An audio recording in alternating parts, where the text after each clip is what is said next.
Aye, for me it's all changed again. It's totally bizarre. I'm like in a wee bubble away up in the corner and you're in a bubble in the middle.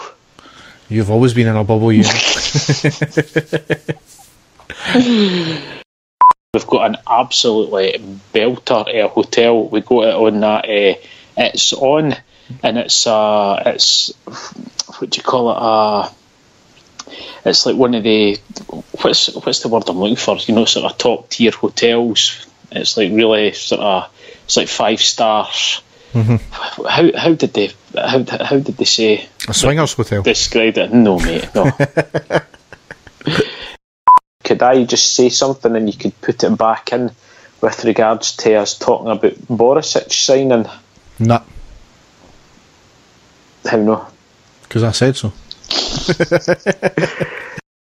I'm not on the Pepsi tonight. I'm on. Oh, you know, mate. Oh dear. Nah.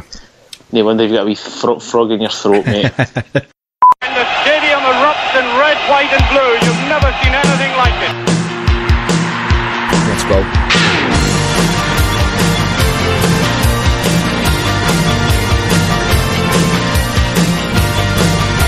Manchester, brace yourself. Rangers are coming! Hi everyone and welcome to the next episode of the iReady podcast. As ever, I'm your host Derek and with me is my co-host Dave. How are you doing, Dave? I'm very well, mate. How's yourself? I'm very good as well, thanks. Can't wait for the game tomorrow. I am really buzzing, and as you know, all our Twitter followers will know, I have been buzzing since yesterday with that fantastic signing of that player, who we will get into later on, but absolutely delighted. Things are shaping up nicely, mate. Yes, obviously we've got a few games to cover here, 2 Osijek games, the friendly against Wigan that you and your boy were at, and also the Aberdeen game as well. So I suppose we better kick it right off and what will we do? I can't even we'll go down the tunnel and onto the pitch. We'll go down the tunnel and onto the pitch, yes. Genuinely never meant that there. That just happens I need to write it down now. I'm actually going to get a big printout and put it above your desk in your studio just so you remember it. Exactly. So we'll go down the tunnel and onto the pitch. That's that.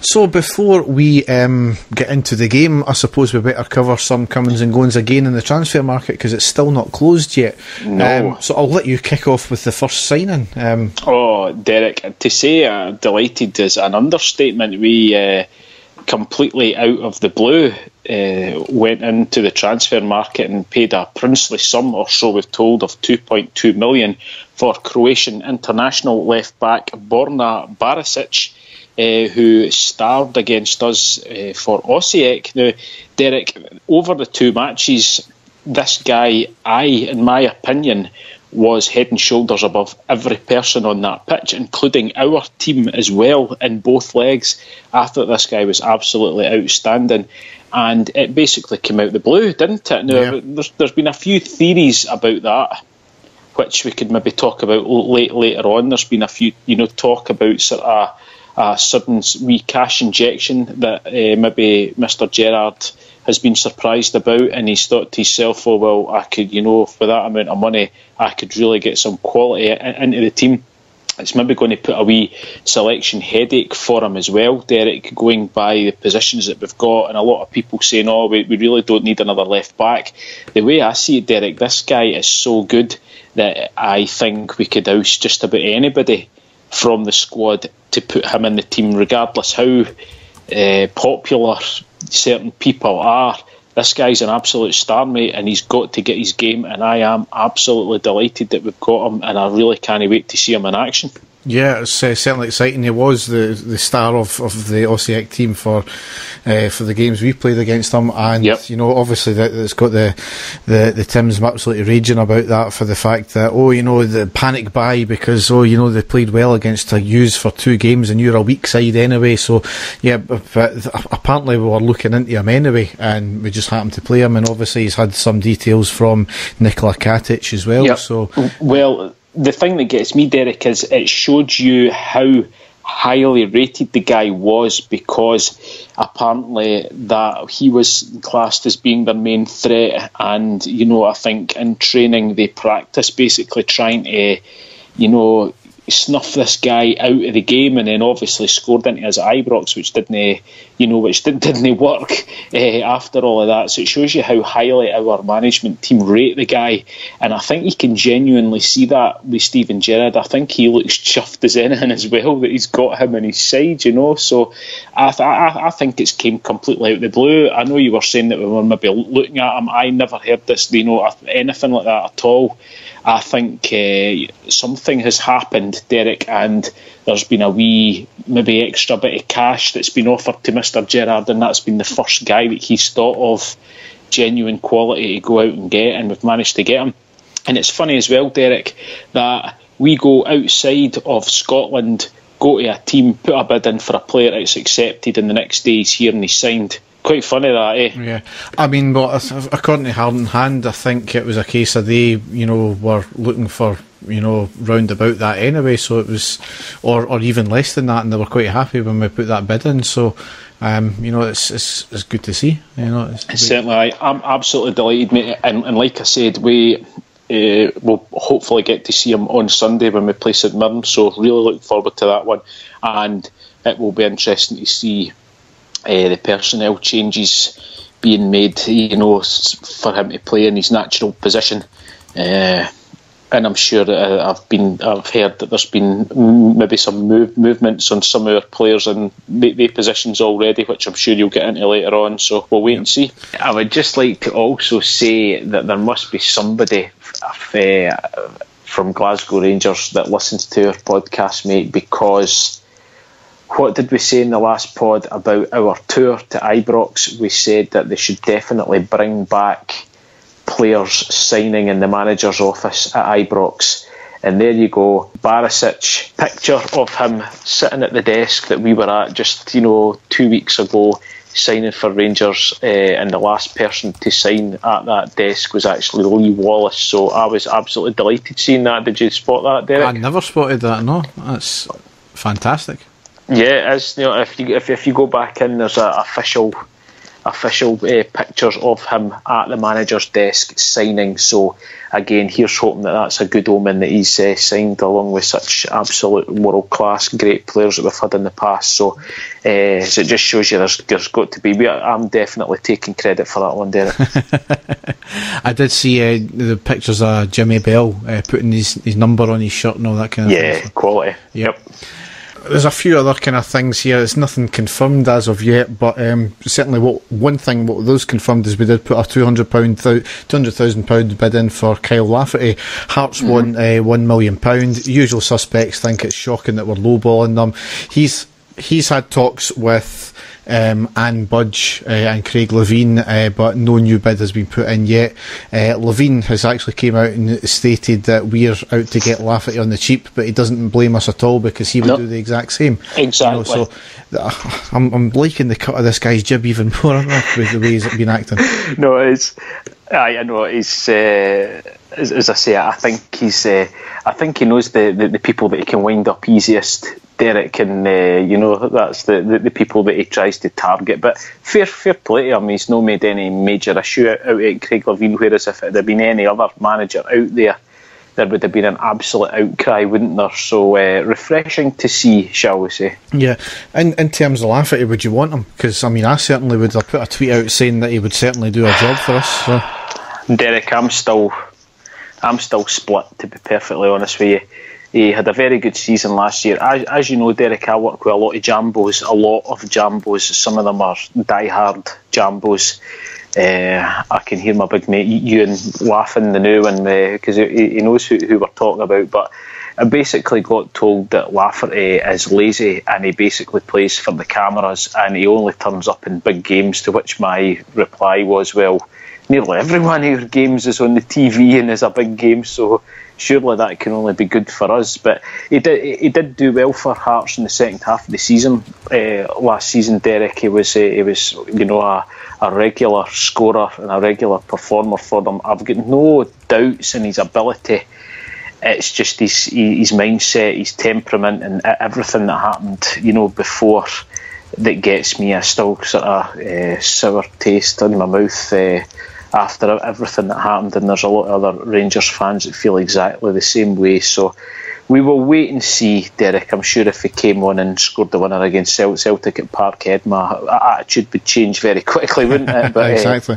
But we'll just have to wait and see what happens there. I still think that it's possibly a goer. I know there's been a few. There was certainly, it was absolute rumourville last night with regards to players coming in, strikers as well. So we'll just have to wait and see. I get a sneaky suspicion if we put a bid in of about, say, between 400 and 500,000, we would get him. That's what I think, but it's just to see whether or not Mr. Gerrard rates him that highly or not. So again, we'll just have to wait and see. Yep. Apparently we pulled the plug on a deal for Man City defender Keane Bryan after a medical. Allegedly a £2.5 million deal had been agreed in principle, but we'll just let that one go. And apparently a bid has also been put in for Bosnian striker Elver Kolic, and also another Bosnian striker from Dinamo Zagreb, Armin Hodzic. Apparently one of them was a Liverpool player at one point, a youth player at Liverpool, and that's apparently the connection with Steven Gerrard, but he got injured and he never got into the team, and apparently the two of them have got very good records playing in their leagues at the moment. So, but again, at press conference today, I'm sure Steven Gerrard dismissed that and said that he didn't know anything about that, which he probably would anyway, Derek, let's be honest. But so certainly being linked with players. We were also linked with a central defender who plays for Moscow Dynamo last night also. So again, there's names flying about, guys I've never heard of, but certainly when you research them, they all play at a very good standard and certainly look the part. So again, it's one of these things. We'll just have to wait to find out what happens. Yep. In terms of outgoings, Cardoso's contract was ripped up by mutual consent. He cost us £1.5 million. We got nothing back for him, and he signed for another club. I think it was a day later. Obviously, we don't know the ins and outs of the deal. Yep. Generally when contracts are ripped up, they are paid off effectively. Could it be the fact that the board have said, right, well, we'll agree to let you go. You can go back to Portugal, but we're not paying you the money, and he's agreed that. So we don't know the ins and outs. I would be really annoyed if we haven't done something like that, and we're obviously getting nothing back from him. So he was certainly one of the signings that had the sort of most potential. Derek, remember I got in contact with the guys that do the Portuguese football podcast, and they spoke very highly of the guy and were really quite surprised that we had got him that cheap at the time. So after that I was expecting something, and through injuries, Derek, and a couple of nightmare games, and not just by him but by the team, I think he was just so low in confidence that he became a bit of liability. So we just have to wish the guy all the best, and obviously wasn't meant to be, but he certainly did have potential, Derek. Yep. Another one that's got potential, and disappointed to see him go in the interim, is Greg Docherty. He has joined Shrewsbury on a season-long loan. Certainly the door's open for him to come back, and I think it's basically just a case of, we've not got room for you now. Go out and prove yourself this year. The door's open for you when you come back. I don't know what league Shrewsbury play in, Derek. Do you? The League One or the Championship? Or the? No idea. I honestly don't know. I, possibly, would have liked to have seen him play if he was going out on loan, trying to get a sort of bigger team. And no offence to Shrewsbury, for any Shrewsbury fans listening to this, I don't think there is, but I would have liked to have seen him playing for a bigger team and trying to prove himself with a bigger team. But again, a guy who we all know he was absolutely delighted to sign for us. He must be quite gutted that he is getting loaned out, this early on in his Rangers career. So we just have to hope that he does go and prove himself and gets back in the team, because I think we all know that he is a really good player. Yep. In terms of, we were talking about, players that might be going in because of the Barisic coming in. Yes. Declan John rumoured to be going on loan to Swansea, and Lee Hodgson rumoured to be going on, I don't know if it's going or just going on loan, hopefully the former, to MLS side Montreal Impact. Now, I was actually under the impression that he had already gone, Derek. Was that not the case, no? No, well, I was under the impression it was still only kind of rumoured. So, right, okay. I'm not again, no offence to Lee Hodgson, but he certainly shouldn't be anywhere near the Rangers starting team, Derek. He's I'll leave it there. I'm not going to slag the guy off, but he's certainly not the standard that we're looking for. So in there, and there's rumour mill as well, Derek, that West Bromwich Albion have put in either a £2 or £3 million bid for James Tavernier. That's just breaking at the moment, I believe. I just caught a wee glimpse of that as I was driving back home there, so that's an interesting one as well. I certainly think Tav's worth a lot more than that, Derek, especially for a team of their standing and the amount of money that they get. I certainly think we should be holding it for a lot more money for him than that. What do you think? Absolutely. I mean, he's just signed a contract extension to stay, I think he signed that 6 months ago to stay until the summer of 2021. So, how many years? 3 years on his contract, and they're only bidding that. He's not great defensively, absolutely, which we'll get into in a minute. But certainly is a better player than bidding that kind of money when there's a lot more money banding about in the English leagues than now. Definitely, yep. Also, as well, apparently Ipswich have bid around £1.2 million for Windass. Again, maybe last season we would have said, take it. But again, he blows hot and cold, but he does. But he has contributed to so many of our goals, Derek. I don't think he gets the praise he deserves. I think if he was to close down all his social media accounts, him and his father, he would get on a hell of a lot better, and he wouldn't have as many people having a go and wanting rid of him. He totally divides opinion with the Rangers fans. I really like the guy. A lot of people think he would be better as a striker. I don't. I think he's better playing in that role just behind the striker. I think he's got all the creativity and speed to play in there. But as I say, I know there are a hell of a lot of Rangers fans out there that can't stand him and want him out the team. 1.2 million, absolutely no chance. I would be looking for at least double that as a bid, just to even get us interested. So no, I certainly wouldn't sell him for that amount of money. No, certainly not. So getting into the games, we first kicked off on Thursday the 26th of July, a 1-0 away win against NK Osijek in the Europa League Qualification Round 2, Leg 1. Yes. We lined up McGregor, Tavernier, Goldson, Katic, Flanagan, Koulibaly, Jack, Kent, Murphy, Ejaria and Morelos. On the subs bench we had Anik, Halliday, McCrory, Doherty, Middleton, Candias and Windass. We did play with our, apparently it must have been a rushed fourth top. It was just a red, it looked like the training top. I think it was. It never had a sponsor on it, and apparently that caused a lot of issues online for certain fans and, slagging us off. But it turns out it was like what it was in Lyon, and any time we play in France, it's laws surrounding gambling and I believe alcohol over there as well. So obviously being 32 Red the sponsor, we couldn't wear it. Yep.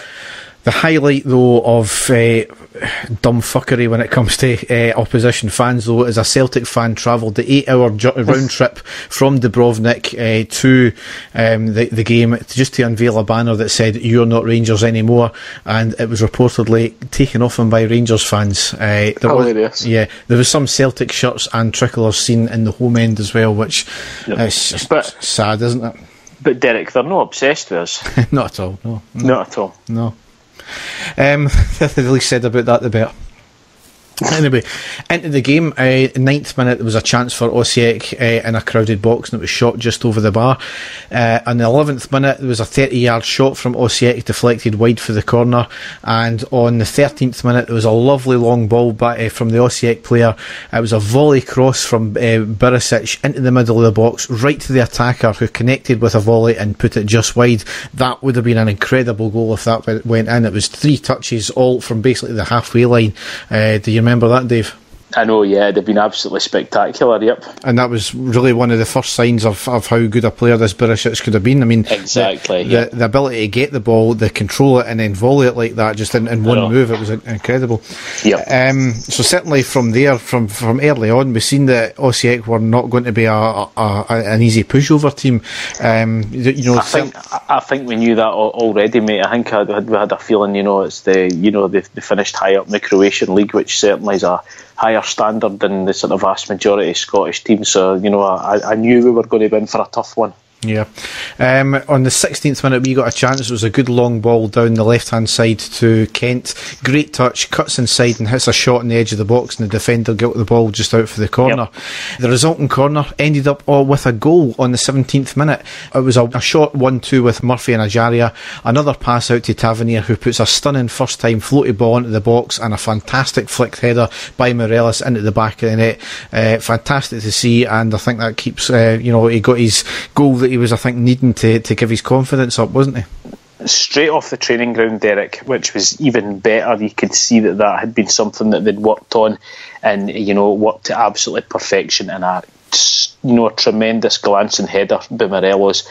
Absolutely delighted, because the wee guy's been getting a lot of stick recently, so absolutely thrilled to bits for him scoring that one. And a great lead and a great goal, even just to get the away goal. It was fantastic. Yep.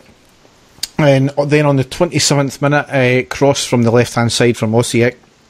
Flanagan didn't clear it properly, went to the Osijek player, who had a shot from 20 yards, and McGregor was at full stretch to gather it. Fairly comfortable, but he had to be at full stretch, which is the kind of worrying thing there. Yes. Rest of the kind of first half, it was pretty much played out of a midfield game. There was no really any clear cut chances for either team. But certainly going 1-0 up, delighted, especially I would have said, maybe you could argue it was maybe against the run of play, certainly early on, wasn't it?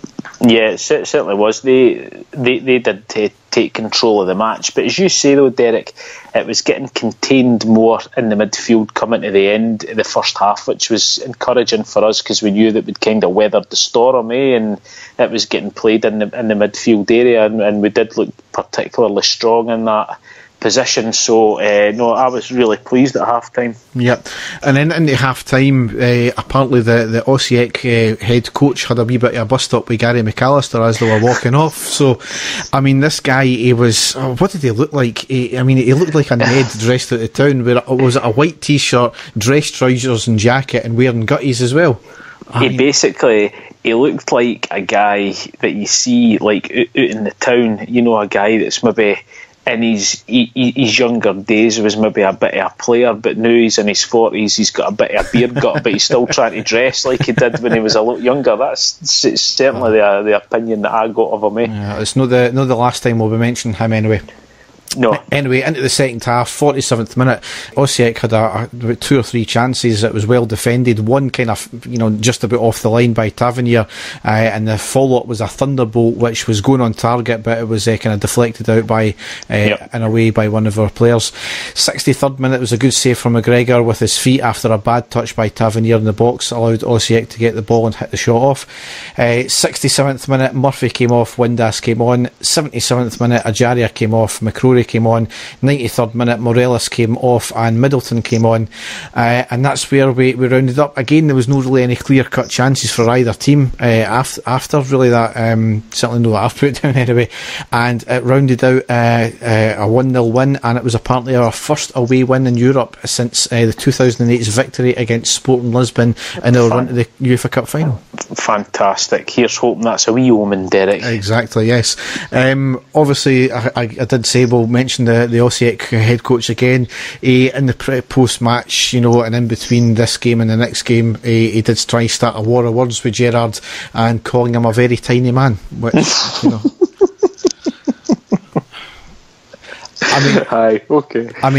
Gerrard was fantastic. He just refused to be drawn into a war of words with him, and he just says, we do our talking on the park. Exactly. Next game, Sunday the 29th of July. It was a 3-0 home win against Wigan in a friendly, and as I said, Dave, you and your boy were at it. Yes, we were there along with my good friend Graham Clark from Epic Promotions, Derek, that's been on the pod. Graham came along with us to watch the match. Fantastic seats, right slap bang in the middle of the Govan stand, or the Sandy Jardin stand, sorry. And we had a great view. First half wasn't great, but certainly in the second half we were absolutely fantastic, and played some really, really good stuff. Yeah, I think I had a slightly different view to you, because I thought we fairly controlled the first half, and we know. They controlled it without really doing anything, Derek. Let's be honest. Yeah. Wigan certainly never had a sniff at goal at all in the first half, but it was very, we had all the ball basically, but didn't really do anything going forward. That was just the only frustrating thing about it. Yeah, 3 goals came from Morelos in the 52nd minute. It was a great cross from 20 yards on the right hand side of the box by Candeas, and a header into the middle of the box by Morelos past the keeper. On the 56th minute, it was Katic, lovely corner from Middleton from the far side of the box. Katic jumps up and gets a header into the back of the net, and Sadiq had only just come on the 62nd minute. A lovely through ball from Ajaria to Candeas, cross on the deck from the right, flicked up off the boot of the defender, and Sadiq got his head to it into the back of the net. Shortly after, Will Grigg had a penalty saved by Anik. It was a soft penalty in any case anyway. So being only a friendly, I think Wigan newly promoted to the Championship, aren't they? Yeah. Sorry to correct you, Derek. The save was made by Wes Fodringham, who came on in the second half just to prove that I was there, and obviously just saying just keep you on your toes, that's all. Exactly. Yeah. No. Sorry, mate. Yes, even though it was only a friendly, it was certainly a decent level of opposition to come against, so it was more about the performance, as I always say with friendlies anyway. So good performance, good result. The only problem obviously was that after the game there was a bit of trouble outside Central Station afterwards with the both sides casuals, so it's unfortunate. You don't want to see it happen. I wish some supposed Rangers fans would get a grip when it comes to things like that, but that's some folk will just no listen, will they? No, certainly not. Thankfully we don't hear a lot of it, or I didn't until we played Osijek in the next round in the return leg at Ibrox, but thankfully in all the years that I've been going to football, Derek, it's been very few and far between, and here's hoping it stays like that. Yeah. Going into the next game now was Thursday the 2nd of August, a 1-1 draw at home against Osijek in the return leg. Obviously, as Dave said there was violence at the start of the game near to Ibrox. UEFA are not charging either club as it happened away from the stadium, so not part of their remit. However, it was clear to see that there was, on the video anyway, that there was what looked to be Osijek casuals who attended en masse, around about 50 of them, walking up the street all in blacked out clothes, hoods up and all that kind of thing, and just starting, from the reports, just starting to hit innocent passers-by who were wearing Rangers colours. 2 Osijek fans ended up being, 2 Croatian fans ended up being stabbed. I don't know obviously what the weapons were used, whether it be a knife or broken bottles. Certainly there was flares and bottles getting flung as well. Obviously it's, you don't want to see anyone get stabbed at all. That's not what we should be going to football for, regardless of if they started it or not. It's not something that should be happening. But obviously another regrettable incident, and there's obviously a more than credible theory going about the fact that it was some Celtic fans that were instigating it all by getting them in their bar, and funnily enough the video footage came from one of these Celtic fans. So it wouldn't surprise me in the slightest, but obviously if it's not confirmed yet, we can't say that for definite. So. No, I'll stay well clear of that, Derek. It was absolutely shocking to hear that, and to think that there could be young kids in that area as well. It makes me sick anyway, so I just hope that everybody that was involved in that gets their get a wee knock at the door or get into some sort of trouble for it, because it's completely unacceptable. I mean, I think there's been certain elements of law enforcement have dropped the ball in this one, because they were clear to see, they were en masse, they were all wearing the same clothes. Apparently, some of them had gloves and gum shields on, not hard to see at all.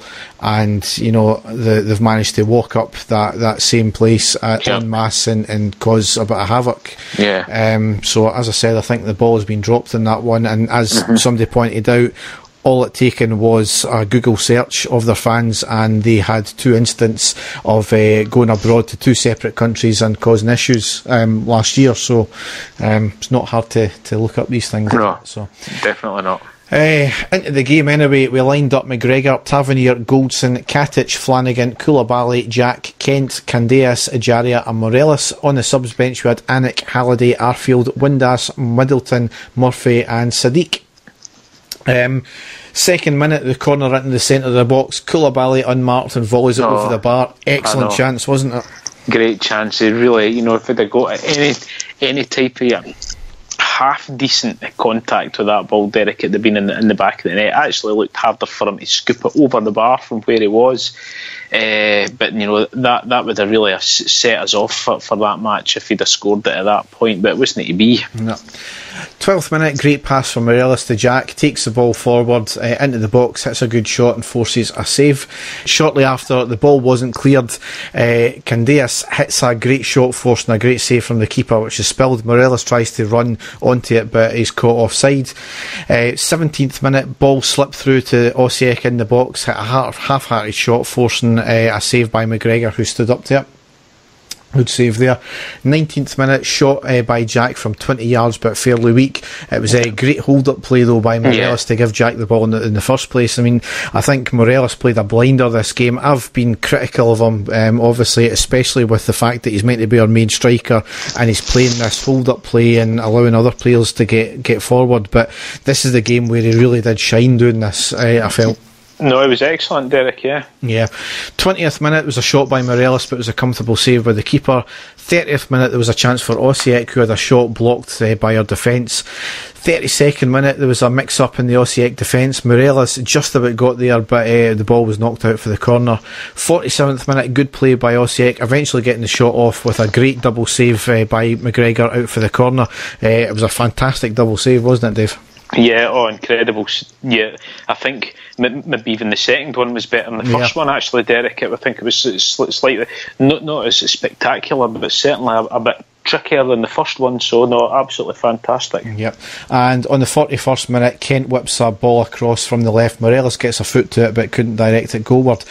Really, into half time, it was a pretty decent first half. We probably shaded it in terms of controlling the game and getting forward. However, I would have said Osijek probably shaded it in terms of having the better chances, especially with that double save. So, still not game at that point wasn't over. It's still, it was kind of in the balance, as it were, because it still didn't, it's still one goal would have changed the complexion of the game.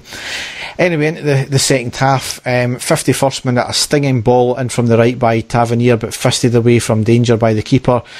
Just after that, in the 51st minute as well, fantastic move from Morelos on the edge of the box into the centre, out right to Koulibaly, who played a fantastic ball across to the far side, and Kent couldn't get onto it, get it on target, and it was knocked out for the corner.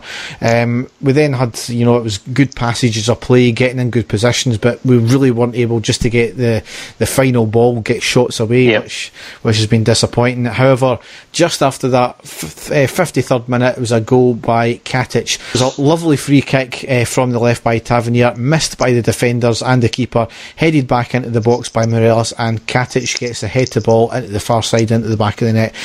Fantastic going 1-0 up, especially after a few scares. It really didn't change what Osijek had to do, though. They still had to score 2 goals at the end of the day to win the game.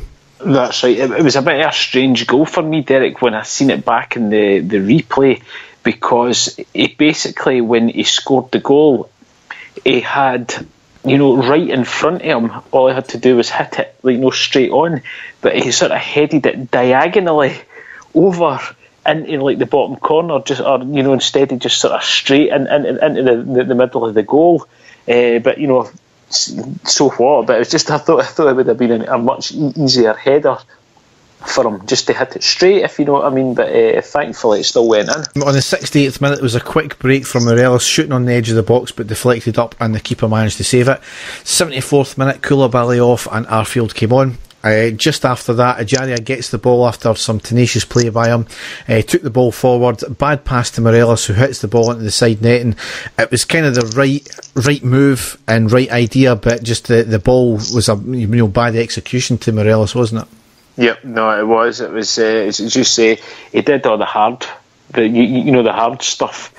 Great skill, great positioning, but then just a very, very poor final ball. Yep. 77th minute, Ajaria shoots the ball from distance, slightly deflection and easy save from the keeper. 78th minute, fantastic corner, whipped in from the right, glanced off the head of Morelos and possibly Katic's forehead, but never came to anything.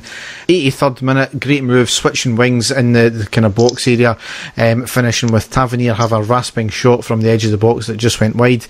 84th minute, Candeas went off, Windass came on, and on the 88th minute, unfortunately, Osijek pulled a goal back to make it one each. It was a good shot from Osijek, a good save from McGregor, not cleared, a shot in the box by Osijek, skiffed off two of our defenders' feet, and then off the inside of McGregor's foot through his legs into the back of the net.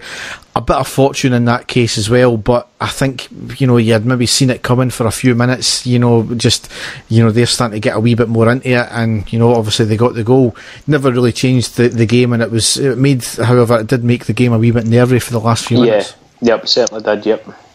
91st minute, Windass had a good shot after picking up a loose ball. It went just wide of the post. 92nd minute, Ajaria off, Halliday on. It was really just a waste time. And 92nd minute, just after that, Arfield had a shot from 25 yards, but it was easy for the keeper. But rounded out the aggregate score 2-1 and through to the next round. Yep, difficult game, Derek, as you say. A wee bit nervy at times. Delighted with the goal, delighted that we went through. And bring on the Maribor. Yeah, exactly. And there was a wee bit drama with the Osijek head coach again at the end. I think he was getting pelters all game for his comments pre-match, and he was pictured giving the middle finger to Rangers fans. So I don't know if UEFA are going to pull him up for that one or not. I don't know. I've seen it and I actually thought it was quite funny, but we'll wait and see. All I can say, Derek, is if that was our manager doing anything like that, you could imagine the outcry and people demanding punishment for it. So we'll wait and see what happens there. Yeah. Obviously, we play Maribor tomorrow, so we'll get into that shortly. Anyway, next game was the opening game of the season for the Premiership, Sunday the 5th of August. Controversially, it was one each with Aberdeen. Yeah. We lined up... Controversially, here we go. Yes, we lined up McGregor, Tavernier, Goldson, Katic, Flanagan, Koulibaly, Jack, Arfield, Murphy, Windass and Morelos. On the subs bench we had Anik, Halliday, McCrory, Ajaria, Kent, Candeas and Sadiq. Third minute, Murphy had a chance one-on-one with the keeper after a great long ball through the middle. Keeper saved, not dealt with. Arfield had a curling chance on the edge of the box and saved by the keeper. Keeper done well on both of them, actually. And obviously the next bit here I've got is the complete moment of madness from the referee, as it's turned out, and controversy. Morelos was shown a straight red card for an off-the-ball incident. An absolute joke of a decision. He was barged twice by the Aberdeen player. Morelos did have a wee bit of a flick out. It wasn't clear initially. Nobody knew what the hell had happened. The referee even missed it, and it was the linesman that gave the decision, and it was a straight red card. I can only imagine that the linesman's told him he's been violent and had a kick at him, a full force kick, and the referee's taken that on himself to send him off. He can only go on what the linesman's told him. However, it's just showed you given the fact that Rangers appealed the decision and it's been upheld and it's been downgraded to a yellow, it just shows you that how can the linesman see that but not the two barges to begin with? Derek, I had absolutely no idea why he was sent off. I really didn't. I watched it on Sky. Sky didn't show any replays at the time. They didn't know, even although Andy Walker said that Morelos was completely out of control and shocking, but then at the same time couldn't they say actually why he'd been sent off, and then said that it should have been a yellow, but they still, even the commentators didn't know why he had been sent off. I was completely, dumbfounded. I honestly couldn't believe. I was like, what's going on? Why has he been sent off? Checking Twitter, does anybody know why he's been sent off? Nobody on Twitter knew why he'd been sent off. Off the ball incident was all that we could get, but nobody, and it wasn't actually until half time that you saw Morelos getting barged twice, and the second time he got barged, it looked to me as if he was off balance and sort of, I wouldn't even call it a kick out, Derek. It was a reaction to him being sort of barged off balance and off his feet. That's how I would say it. Maybe I'm looking through blue tinted glasses, Derek, but I certainly would not have called it a kick out at any point. And it was just an absolute farce, a total and utter farce. I mean, the whole point is this is now the third straight red card that's been rescinded in 12 months for us, and we're not saying there's a conspiracy out there. However, it's quite clear now that we're being refereed to a completely different standard. They are very easily just getting the cards out to punish us, and it's something that the SFA need to look at. It's becoming an absolute joke now, and this is how you get the issues with the whole accusations of referees being biased against us, because they're making fundamental mistakes rather, that are affecting the games, and that's another 2 points we've dropped. So obviously getting the rest of the game, but that's another 2 points we've dropped. There was, I think, 3 games right at the start of the season last year, Hibs game being one of them, where we lost points because players were sent off wrongly, decisions were made against us wrongly. Absolutely, yeah, I know. I was at that game, and we've covered it, Derek. But again, firmly believe that if we'd had 11 men in the pitch, there's no way we would have got beaten that game. And Derek, we would definitely have came away with all 3 points in that game there on Sunday if we'd have had 11 men in the pitch for even half of the game. Let's be honest. Yeah, I mean, my dad put on, we were watching it on RTV, and my dad put it, in the confusion, they put on Clyde 1 to try and find out what they were saying about what happened, and each of them seen the incident again.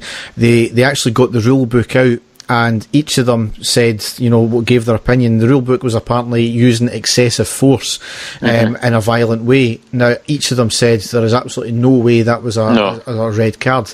And precedents have been set last year with, and I've completely forgot about this until it was mentioned, David Bates, in the space of 2 games, he was kicked, the referee seen it, gave the player a yellow card, and it was a forceful kick right in his back, and he was punched squarely in the balls, and it was clear to see the referee seen it and gave a yellow card to the player. Both of them, of note by the way, were in the box.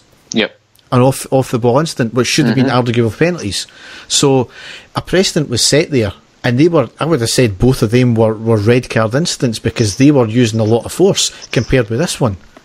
Especially the one that he was punched, Derek. I mean, it was as clear as day. It's just incredible that referees are being allowed to do this. Now, it's not been issued as a punishment. Clancy, the referee for this game, is now refereeing a championship game at the weekend, and the linesman who made the decision is going to be doing a linesman for a League 2 game. What does that say for, you've made a clear mistake, and we've been punished for it, but the referee hasn't been punished for it, or the linesman hasn't been punished for it. What does that say for the game when this happens? It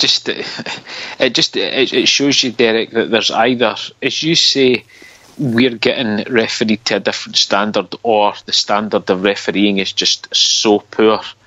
And the way that we go about decision making, in our game is just an absolute farce. Yep. Moving on, next thing was the 27th minute. Another bit of controversy caused by the referee. He issued us a penalty after Windass was pulled back in the box. Real time, I never actually initially seen it, and I thought it was harsh. But looking back, absolutely clear cut, as clear penalty as you want. And Koulibaly did actually have a chance just before, and he was possibly fouled in the box as well. Obviously, there was calls for a red card about this. Definitely. The referee pointed to the spot, and all the Rangers players surrounded the referee, and even Tom Miller was like, has he now decided not to give the penalty? But it was basically a case of Rangers players were arguing for the fact that it should have been a red card. Now, the rule book in this case states if there's a clear goal scoring opportunity and there's a foul by the defender, and he's attempted to play for the ball, it'll be a penalty and a yellow card. If no attempt has been made to play the ball, and it's a clear goal scoring opportunity, then it's a straight red card. Yep, straight red. The stills show that there was nobody in front of the goal. No. There was no defenders, there was no keeper, it was an open goal. All he had to do was get his head onto the ball to control it and hit the ball into the net, but he was pulled back. And there was no attempt to play the ball. That's a red card offence. Definitely. In the space of 27 minutes there's been 2 refereeing decisions which have been farcical, with we've been given a red card when it shouldn't have been, and the Aberdeen player should have been given a red card when it wasn't. So, I mean, you've said something that drew a comment on our YouTube account where they disagreed with me. I honestly don't agree with the fact that it should be the double punishment, well, arguably triple punishment, where the penalty is given, the red card's given, then obviously there's a ban for the red card as well. That's just your opinion for that rule, though, Derek. That is the rules. Well, exactly. And so going by the letter of the law, absolutely, that should have been a red card. So, unbelievable, wasn't it? Yeah, again, totally. I couldn't honestly believe it. It was another one of them times that you say, "Is this actually really happening to us here?" And I had a horrible feeling after that we were going to miss the penalty, just because of everything that was happening. I thought everything is going against us today. We'll end up missing this penalty, but thankfully it wasn't the case. Yep, Tavernier converts the penalty very well. So 1-0 up on the 30th minute. Next thing I've got here on the 44th minute, cross in the left from Aberdeen, good ball, McGregor palms it out of the corner, well taken and better safe than sorry, as the Aberdeen player was looking. Really, first half, the first 12 minutes before the sending off, we controlled it, we were dominating it, and when he got sent off, I think we controlled it even more. We were fantastic. It was, and I said it during my post-match review of the game. In my opinion, it became the Ryan Jack show after that, Derek. Yeah. He was absolutely sensational. He was everywhere, and it wasn't just hard tackles, hard work up and down. He controlled the whole game for us, Ryan Jack. He was absolutely superb. Yeah, it was incredible, and I was starting to get worried. I think he played a game earlier on in the season. It was maybe one of the friendlies, and I thought he's maybe no up for this, and obviously been out for a long while. But the last 2 games he's been absolutely outstanding. That's the player that we signed, and we knew he could. I think he is responding so well to the praise given to him by Steven Gerrard, Derek. I think Steven Gerrard singled him out, before to say how impressed he was with him and how much a fantastic player he was and stuff like that. So, I think he's responded very well to that, and he was absolutely sensational, and quite remarkably, Derek never made it into the SPFL team of the week after that, which I honestly could not believe. Well, I cannot believe it the way the SPFL are, aren't they? So, anyway, into the second half, 48th minute, Murphy hit a cross on the deck from the left into the middle, just put out by the defender. If it wasn't, it was a simple tap in. 55th minute, it was good play, driving play by Tavernier. Koulibaly crosses the ball. It was a header just over the bar by Windass. 61st minute, great ball in from Windass on the left. Slow to deal with it, could have passed it early. Chose to shoot and it was snuffed out by the defender. Next thing, there was a long ball up by Tavernier on the right, lovely touch to take it round the defender, great cross, finds the header Murphy who puts it just wide.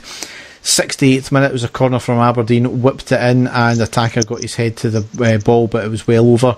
69th minute, Murphy off and Kent on. 74th minute, Aberdeen glancing header just wide of the post. The 80th minute, May decides he would jump right up and barge and just absolutely clatter Ryan Jack. He knew exactly what he was doing. And bearing in mind, this is Stevie May, who shat out of a challenge from Ryan Jack before and got Jack sent off. Basically, Jack had to go off. He got up and I think he collapsed back down again. He was feeling dizzy. Looks as if he's had some concussion. He obviously he's out for the Maribor game. He had to go to hospital, taken away in an ambulance at the end of the game. No booking for Stevie May. No. There wasn't even a foul given either. Shocking, eh? Absolutely ridiculous. Ajaria came on for him as well after that. Even before that happened, I meant to say that there was an instant where Arfield got involved with one of the Aberdeen players, and the Aberdeen player grabbed onto Arfield's shirt, and you can see it in the still picture. Arfield basically just put his hands out and saying, "What the hell is this all about?" Never touched the guy. What does the referee do? Gives them both a yellow card. Yeah, I know. Absolutely shocking. As you say, all Arfield did was stand his ground. He never, did anything whatsoever. It was the Aberdeen player that was the aggressor, right in his face. And as you say, for both of them to get yellow carded, an absolute farce again. Yep. 86th minute. So obviously, Jack going off really, I think, kind of turned the game because we were outstanding from there. Derek, I said this again, and I had a few people agreeing with me on our YouTube channel. I think Steven Gerrard made a wee faux pas with his substitutions at that point, bringing on Ajaria, who is an attacking player rather than like for like, because we were controlling the game up until Ryan Jack went off. And it was the change in shape and the change in play that got Aberdeen back into the game, because Aberdeen really only got back into the game in the last 10 minutes of the match, and it was as soon as Jack went off. I still think, personally, like I said on the our YouTube channel, he should have brought on Ross McCrory just to shore up the midfield. Brought on Ajaria, who obviously likes to get forward, try and create, try and score. And it left us, short in the midfield area. So, maybe a wee lesson learnt there. Yeah. 86th minute, it was a few chances from Aberdeen wide after a free kick floated in and across. And to be honest, I kind of seen it coming. I just obviously after the changing game there. 92nd minute, Aberdeen pulled level. It was a long ball up, knocked down, not defended properly, shot from inside the box into the bottom right hand corner. I felt that Goldson could have done a lot better in this one. I think he was caught in two minds. He was caught without a marker. And he didn't know whether to go out or go forward or come back and defend mark which player, and it made him get easily barged over the ball when the Aberdeen player ran in. He was just caught off balance, and I think he could have done a lot better there. But it was really disappointing, and it was an incredible performance from the team throughout, and it just felt like a defeat, didn't it, rather than a point. I mean, I think at the start of the game we would have, not happily, but I think we would have been fairly content with a point. But after the way we played, after the way Aberdeen played, I think they had one shot on target all game apart from the goal, and we end up with 1 point. Really disappointing. Exactly. I think, Derek, if we'd have said as soon as Morelos got sent off, would you take a 1-1 draw, we would have said yes. But as you say, because we played so well, we controlled the game so well, everything that had gone against us, it really did feel like a defeat rather than a draw. And the same for Aberdeen. That would have felt like a victory for them, considering they were never in the game at all.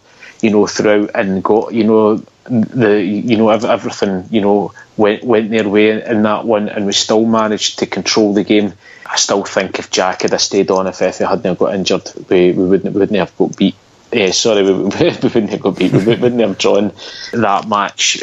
But still a lot of positives to be taken from that game, Derek. And somebody drew a comparison, and I actually thought to myself, that is kind of the way I'm feeling. Dick Advocaat's first game in charge for Rangers, Derek, was when we played Hearts at Tynecastle, and we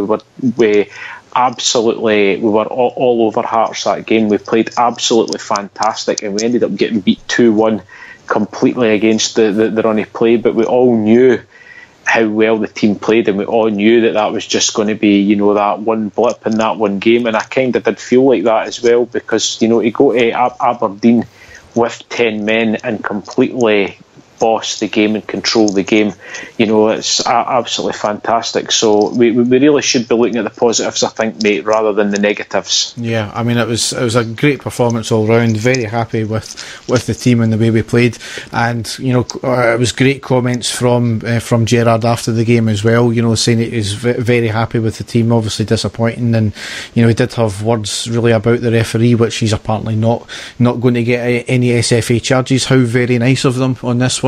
But it comes a point when this is not just, it comes a point when it's not just us that it affects as well. It's surely other teams have got to sit up. Well, maybe they won't, because it always benefits them when they play us. But yeah, the standard of refereeing in this country is absolutely atrocious. It has been for some time. And see if Celtic had, the years ago when they forced the referees to strike, see if they'd went about it in the right way, we might not be in this position just now. They might have actually forced the change rather than outright calling them cheats. But that's the aim for you. But as you said, a lot of positives to come for that, and it's a long season. You just hope that refereing decisions like that don't cost us. And I don't care what the likes of Hugh Keevan said, because a fan came on the phone in afterwards and said that the referee cost us, and he says that's been disingenuous to the fact the Rangers players that played the rest of the game. Well, I'm sorry, it's not. The Rangers players played fantastic, absolutely, but that cost us the game, because we would have won that game ultimately if our main striker had stayed on that park. So anyway, we played 1-0, drew 1, lost 0, 4-1, against 1, goal difference 0, and points 1. So not really much to say in that, is there? Games to come, as I said, it'll be tonight by the time this comes out. Thursday the 9th of August, home to Maribor. That's Europa League Qualifier, round 3, leg 1. Our training's apparently been affected by this, as a cycling event has closed roads near the Hummel Training Centre as well, which isn't an ideal start, is it?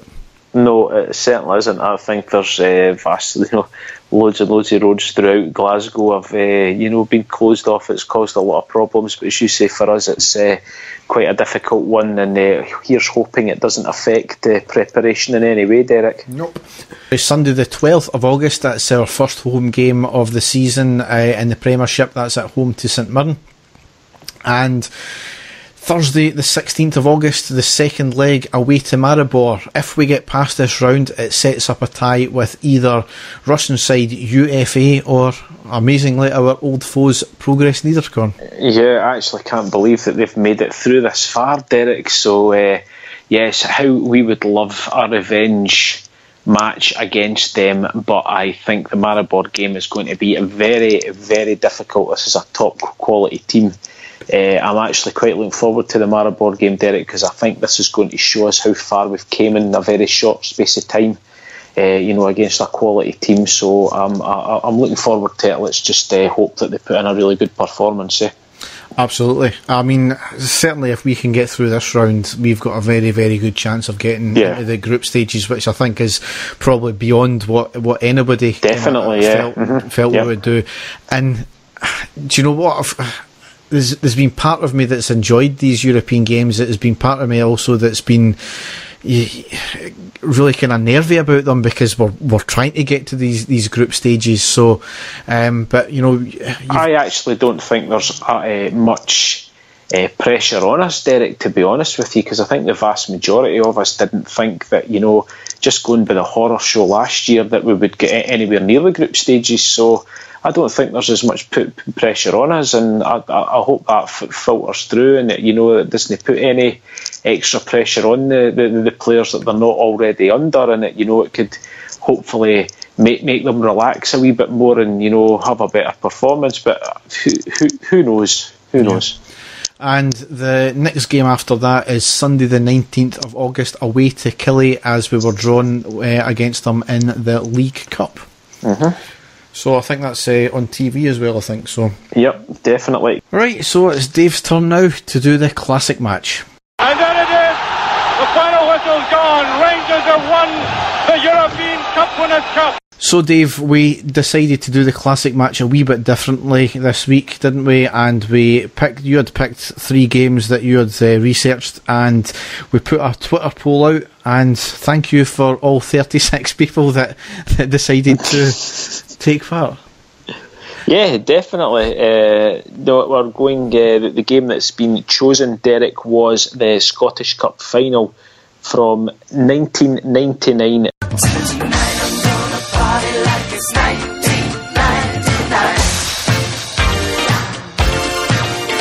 And it was, of course, a 1-0 victory against our bitter rivals Celtic.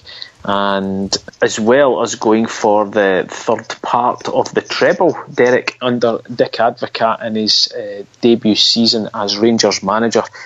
The Rangers team that day was Stefan Klos in goals, Sergio Perini right back, one of my heroes, Tony Vidmar at left back, Lorenzo Amoruso, Colin Hendry in the centre. Midfield, Derek McInnes, Giovanni Van Bronckhorst, George Alberts and Neil McCann. And up front for Rangers, Rod Wallace and Gabriel Amato. The Celtic team on that day included the goalkeeper Jonathan Gould, Alan Stubbs was playing, Johan Mialbe, Henrik Larsson and Reggie Blinker, to name but a few. We were in confident mood, Derek, going by the season that we had, and it showed right from the very beginning.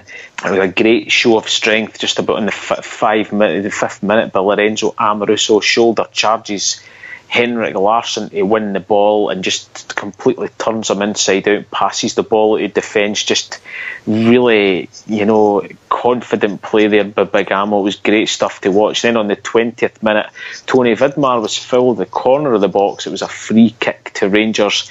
Amoruso steps up, hits the shot just wide, but hit the side net, and so by the angle that I was sitting at, I actually thought he had scored at that point, but no, unfortunately not. And then Celtic's sort of first chance of the first half was just after Big Amo's shot there, and it was a long shot by one of the Celtic players which just sort of skiffed the top of the bar but over.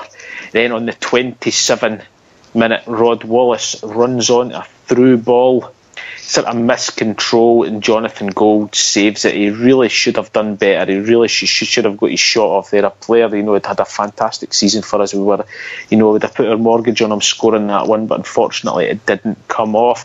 Then on the 35th minute, Neil McCann on the right hand side skips past 2 defenders and puts a fantastic chip cross in, but it was a great save by Jonathan Gould. And then it was Stefan Kloss's turn to come into action. He palmed away a ball shot from Henrik Larsson in the 35th minute. And then the last action of the first half of Derek McInnes shooting for the edge of the box. It was high and wide. That was in the 45th minute. So we went in at half-time 0-0, Derek. Rangers being the better team, in my opinion, obviously. And really should have gone ahead with that chance that Rod Wallace had, but no, 0-0 at half time. And then into the second half, Rangers on the front foot. Tony Vidmar with a 1-2 shoots for the edge of the box and a great save by Jonathan Gould. But then on the 49th minute, Rangers break the deadlock and we scored the first goal. Vidmar, Wallace, and Rod Wallace again! That's the breakthrough. 4 minutes gone in the second half. It's number 27 of the season for Rod Wallace.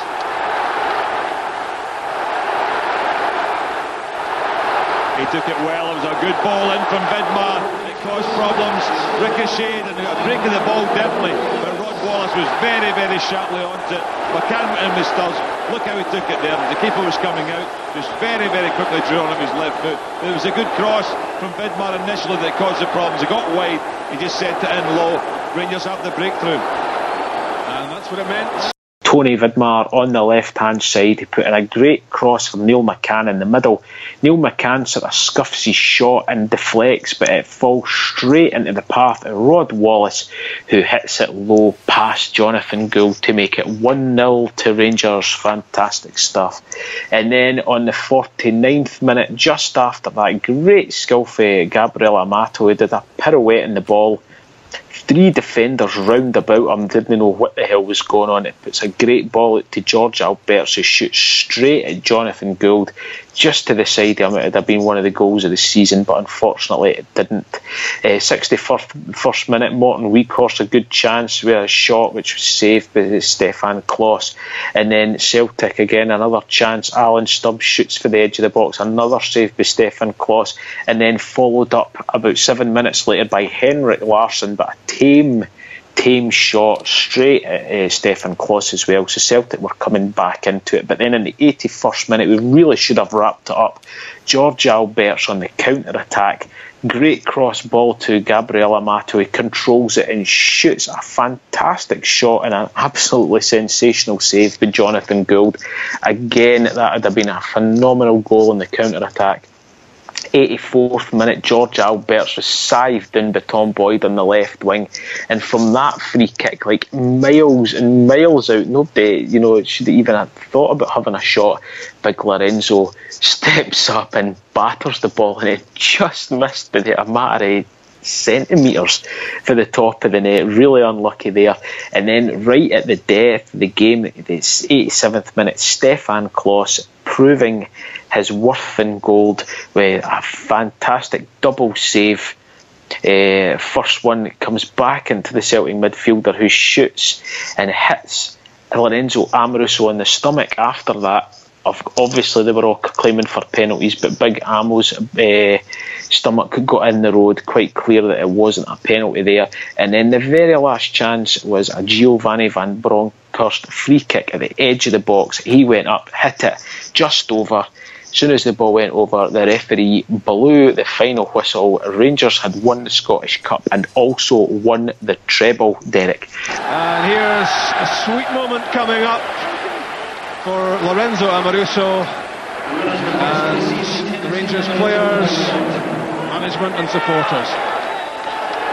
Rangers take delivery of the Tennant Scottish Cup, and that makes it a clean sweep of Scottish football's big prizes.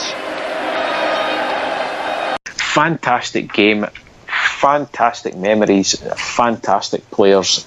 If you get your chance to go back and watch it, I highly recommend it. Yes, absolutely brilliant. And I think, if that serves me right, that was the first time the treble had been won in 6 years, I think, since 93. Would that be right? Yeah, I believe so, yes. No, it was great stuff, Derek. And as I say, I wouldn't have said that was Rangers' strongest 11. But he certainly played fantastic that game. And, some great players on show there. And always good to get right up Celtic at some point, isn't it? Yes, absolutely. No, I can't argue with that. Right, so obviously, given the fact that only 36 people responded, I don't know if we'll do that. In fact, we will. We'll maybe try and do another poll. I'll probably with the same two games that we had, plus another one if Dave fancies doing another game for us as well. Certainly, yep. I'll get another one done, Derek. I'm going to hopefully go for that season again, considering how successful we were and how well we played as well. So I'll probably go for that season again. Certainly the other 2 games I've picked out are fantastic games as well. So regardless, there'll be good games to go over. Yep. So we'll move on now and we'll go to the news.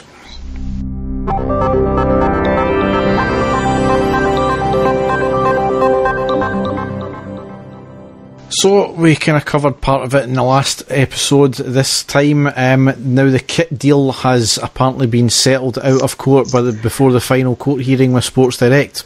Obviously, as part of the termination deal of the 7-year agreement with Sports Direct, a clause was put in that they would be given the rights to see any new deal with another company, and they'd be given the option to match it.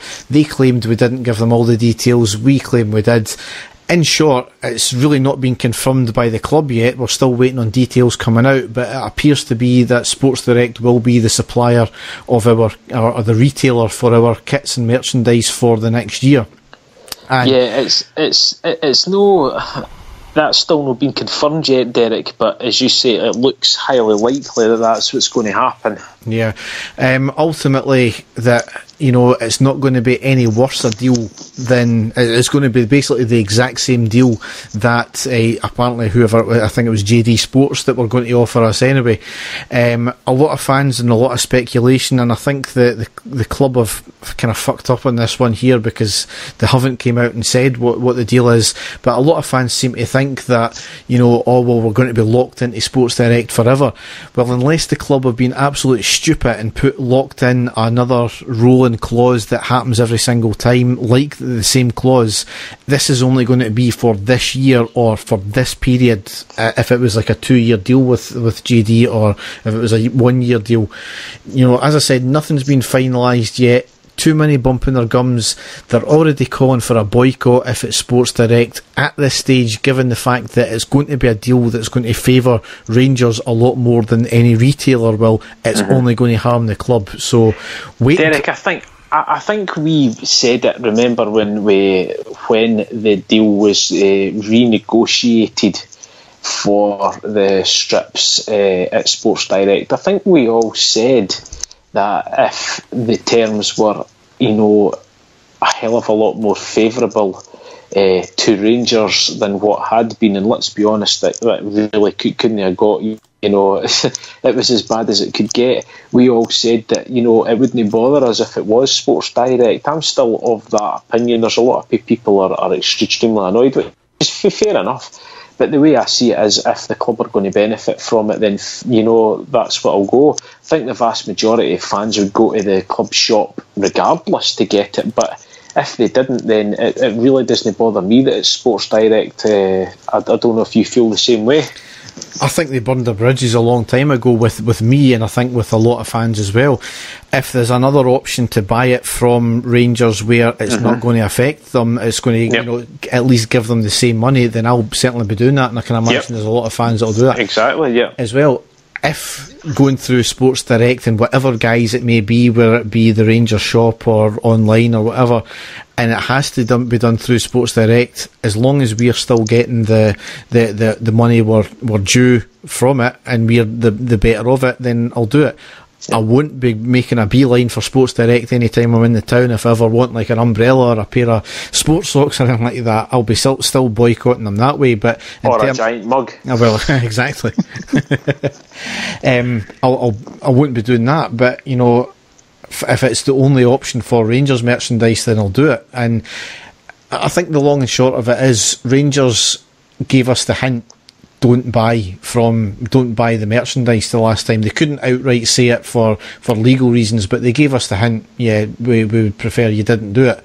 And I can imagine if it's going to end up where Sports Direct are going to be the retailer, and they are going to be they are going to get the favourable side of the deal, which they won't, then Rangers will find a way of telling us don't buy it. But, I think it's going to all get sorted out shortly, and, certainly it's going to be a favourable deal to us. So we'll just need to wait and see what the club says, because I don't think it's 100%, ironed out yet if it is going to be Sports Direct. So we'll just wait and see. I just hope they get their fingers out shortly, Derek, because everybody's desperate to buy the strips, aren't they, either for themselves or for other family members, and we're still no further forward as to when they're going to be available. So I hope it gets dealt with, very, very soon. Yeah.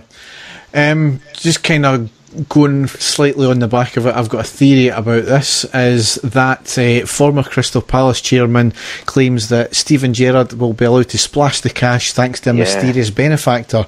He says he's not going to name names, but he believes that this is a mysterious benefactor that's behind, Rangers' influx of cash. What's your take on that?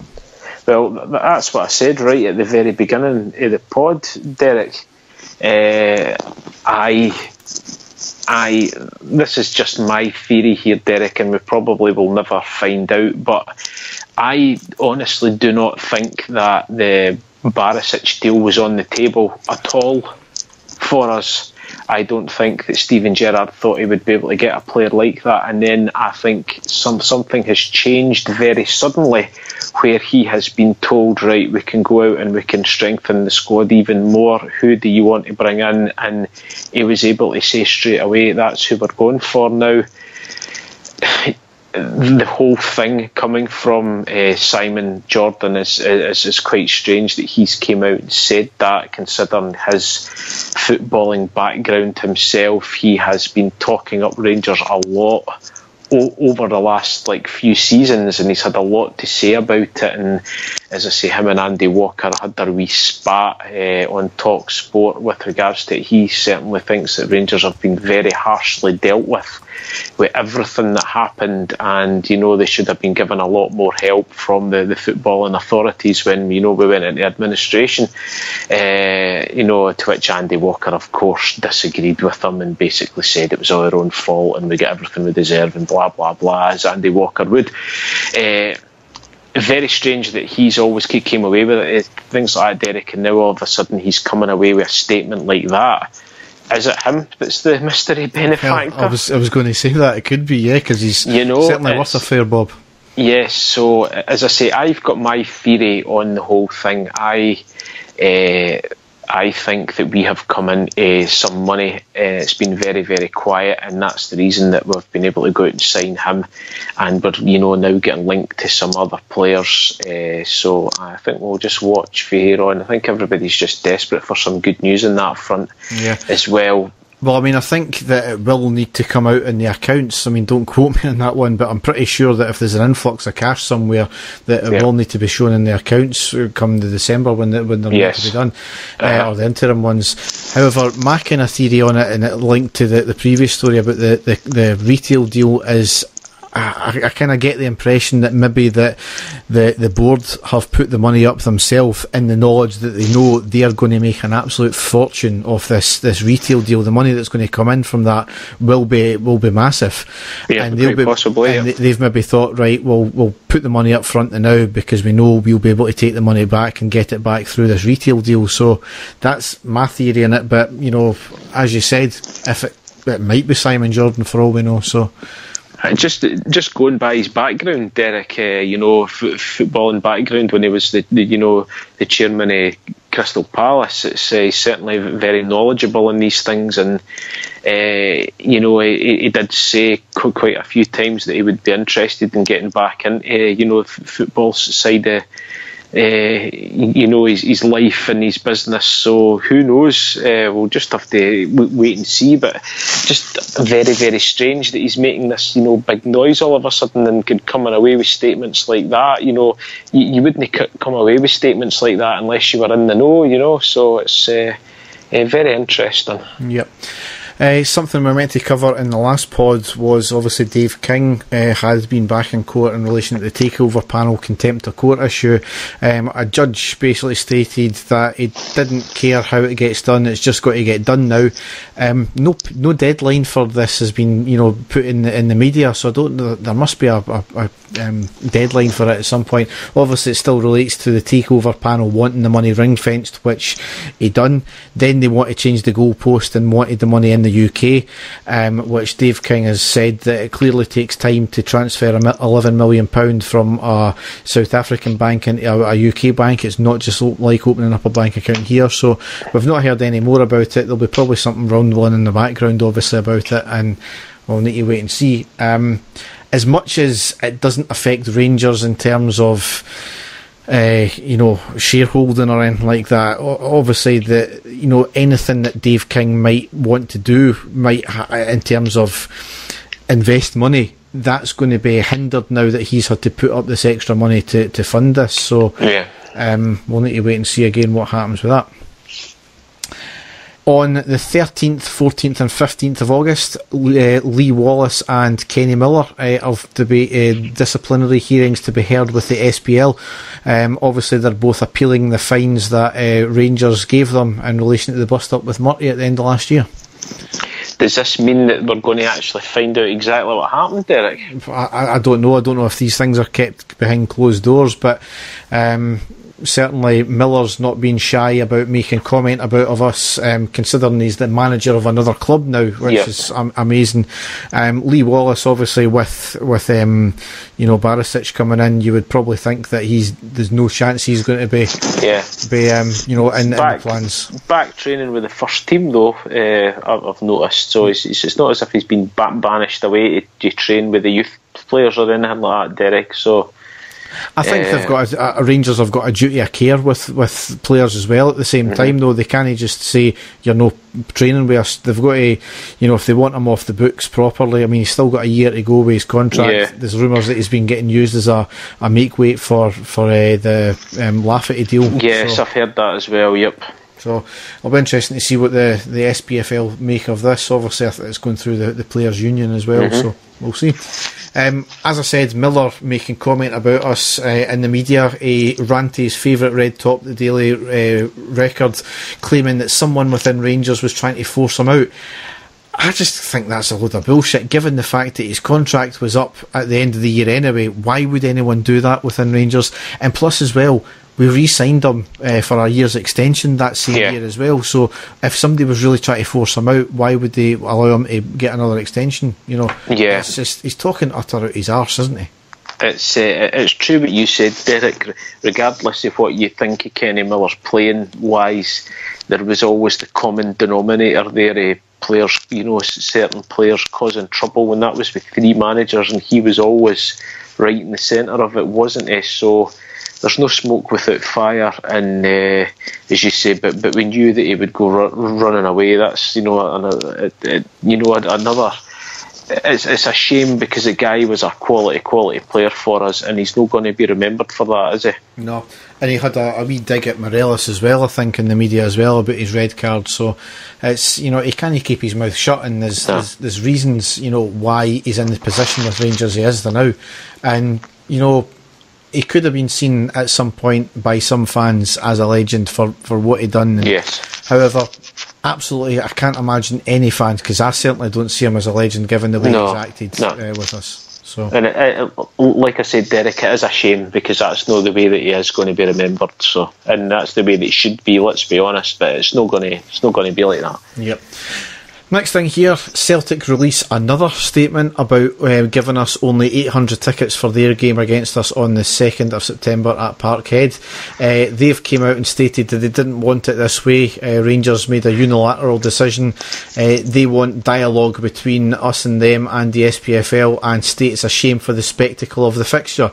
This is coming from a club that refuses to actually call the fixture the Old Firm. So, what's your take on this? I mean, a lot of people have speculated it's because they can't sell the tickets to their season ticket holders. So it could well be, Derek. It's for me, it just looked like we have gone out and done that, and they've had to straight away try to appease their supporters by trying to hit back in any way that they could, and it's basically been, well, if they're going to do that, we'll just do that, and we'll blame them anyway. So that's kind of how it looks for me, and it keeps all the hordes happy. They're doing things like that, but so what? That would be it. The 800 fans that are lucky enough to get tickets will go, and here's hoping it doesn't it doesn't spoil the day out for them, and it doesn't affect the players or anything like that as well. But as you say, we did it for legitimate reasons. They've basically not done it for legitimate reasons, and it's came out like that in their statement, hasn't it? Yeah, absolutely. I mean, there was no need to release another statement, because they said 20 minutes after we released our statement initially that they were going to do that. So what's the point of even telling us again? Just bizarre. Celtic announced that they are going to be partners, I believe, with Pro Evolution Soccer 2019. Their fans started slagging us, the fact that they were in it and we weren't. And then Just after that, likenesses of our players and Ibrox will be included in the game, and we've been announced as official partners as well for the SPFL side of it, and it's the first time that you're going to be playing at Ibrox since the Rangers Club football game 13 years ago. Oh, quality. Yep. So I think, certainly FIFA have made a blunder with not including both I think teams. so. Yep. I might even buy Pro Evo and I don't even like it. So. Well, I've already sounded out my laddie for his Xbox One with regards to it, and I says, have you ever played Pro Evo? And his immediate reaction was, it's not as good as FIFA. That's basically what he said. But we'll wait and see. I think I might buy it and see what it's like. It'll certainly be quality, just to even see the stadium and that in the background. Yep.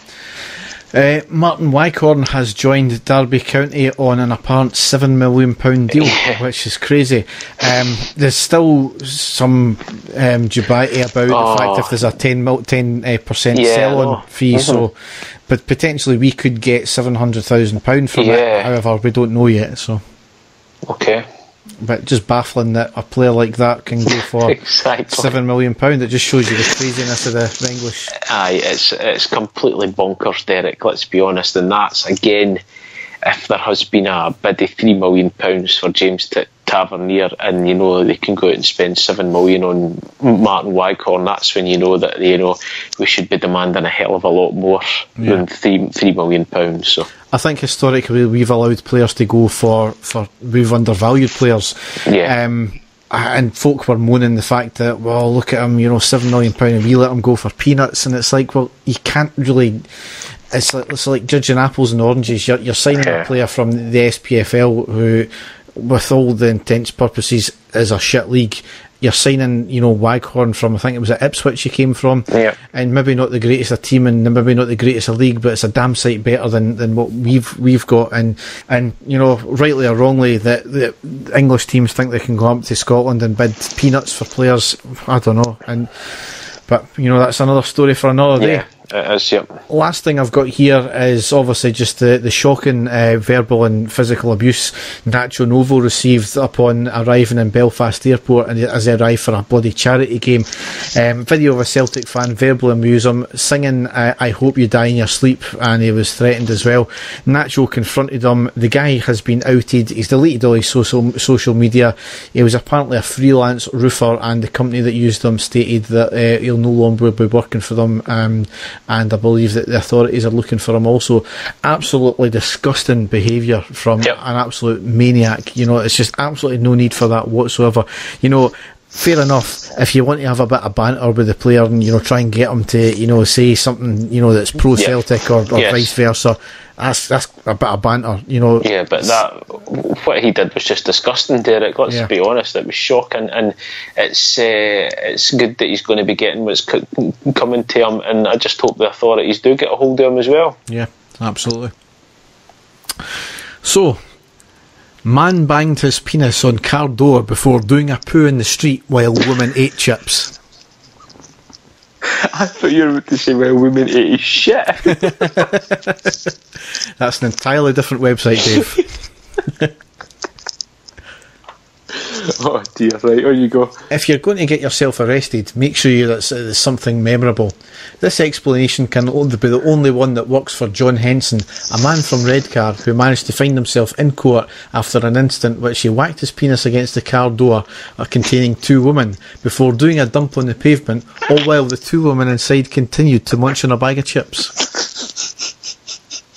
The bizarre tale was told to Teesside Magistrates Court yesterday as Henson, 44, was tried on charges of indecent exposure and, needless to say, drunken and disorderly. Yes, and you could just imagine the women looking at our chips that are covered in curry sauce and then watching the guy doing a dump and saying to her pal, I'm not really that hungry anymore, are you? It gets better. Henson had been on a long bender when he approached a car containing two women on the 29th of June, close to his home in Redcar. He began banging his penis on the door, prompting one of the women to call him a dirty bastard before throwing some of her chips at him and telling her mother, the other passenger, to do the same. When they eventually closed the car window, he continued to wiggle his penis around They tried in the car door window, according to the prosecutor. They attempted to flee the scene but were blocked and could not leave. Meanwhile, Henson had dropped his trousers and defecated in the street in full view of the woman.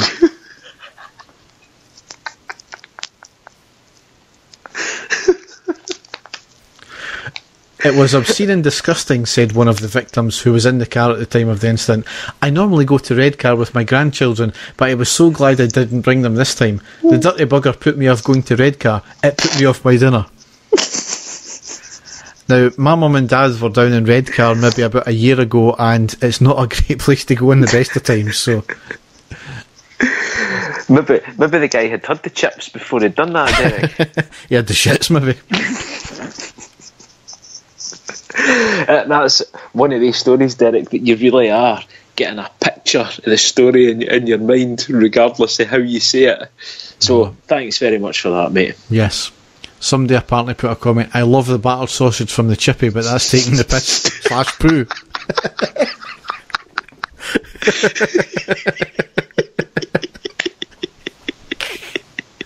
Oh, brilliant. That comment was better than the story, I've got to say. Superb. Yes, so on that note, obviously we have our website, which is... What is it again, Dave?